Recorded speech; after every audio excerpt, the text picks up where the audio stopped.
Hello viewers, আজ আমি আপনাদের বলবো এই 10 লক্ষণ বলে দেবে বাড়িতে ভূত আছে কি নেই। আপনাদের ভালোবাসায় সিক্ত হয়ে নিউজ বাংলা টেলিভিশনে এখন 1 লক্ষ সাবস্ক্রাইবার পূর্ণ হয়েছে। আপনি যদি এখনও সাবস্ক্রাইব না করে থাকেন তাহলে প্রথমে সাবস্ক্রাইব বাটনে ক্লিক করুন, তারপর পাশে থাকা বেল আইকনটিতে প্রেস করুন। তাহলে পৌঁছে যাবে নিউজ বাংলা টেলিভিশনের সব নিত্য নতুন খবর আপনার কাছে সবার আগে।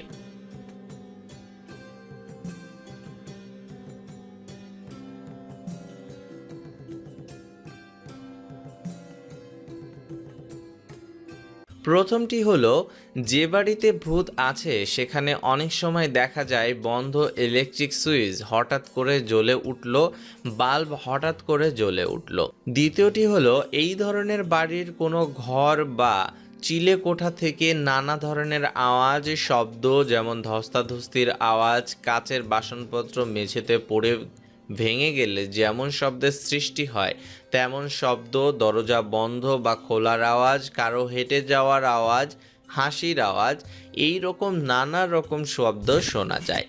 অথচ যেখান থেকে শব্দ আসছিল সেখানে পৌঁছানোর পর সেরকম কিছুরই হদিস পাওয়া যায় না। আবার এও দেখা যায় বাড়িতে কেউ নেই অথচ ইলেকট্রিক লাইটগুলি জ্বলছে আর নিচ্ছে। চতুর্থটি হলো, হঠাৎ মনে হলো কোনো একটা ছায়া ঘরের একদিক থেকে অন্য দিকে চলে গেল, পিছু নিয়ে দেখা গেল কোথাও কিছু নেই। পঞ্চমটি হলো, যে বাড়িতে ভূত আছে সেখানে দেখা যায় অচেনা অপরিচিত অনেক জিনিসপত্রকে যেন ফেলে গিয়েছে। বন্ধ ঘর খোলার পর দেখা গেল জিনিসপত্র বা আসবাবপত্রের স্থান পরিবর্তন হয়ে আছে। ষষ্ঠটি হলো, এই ধরনের বাড়িগুলোর মিটমিট করে জ্বলা আলোতে একটা কুয়াশার মতো কিছু একটা আস্তে আস্তে সরে যেতে দেখা যায়। সপ্তমটি হলো, বাড়ির কোনো একটা ঘরে বা স্থানে হঠাৎ করে প্রচণ্ড ঠান্ডার অনুভূতি হয়।